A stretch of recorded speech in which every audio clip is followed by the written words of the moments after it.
Look, primary prevention itself is very effective, irrespective of statins. So if you just take blood pressure or smoking, for example, if you tell the patients to stop smoking or quit smoking and give them support, that itself is the biggest reduction of incidence of cardiac disease.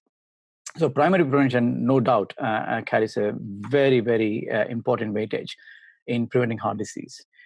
Statins, if you want to go in detail, now look, statins can be overprescribed. And of course, we are blamed from the general public saying, look, maybe it's a pharmacy or a industry driven. But at the same time, there is a lot of evidence that the statins work, especially in patients with established heart disease. Now, for primary prevention, statins shouldn't be overused. So, for example, if I identify someone with a high cholesterol, we just don't take just the cholesterol. We take other parameters like a good cholesterol, like HDL, LDL, the ratio.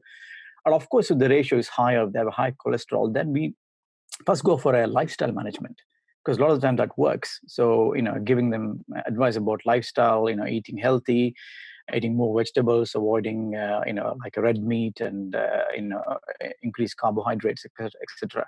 So if you do that and then recheck their cholesterol, and if it's all back to normal in the normal range, then they don't need statins. But if the cholesterol is still very high, and if this person is in a Q risk of more than 10%, as I mentioned earlier, then certainly statins will help for these patients. And I would certainly recommend statins in these patients.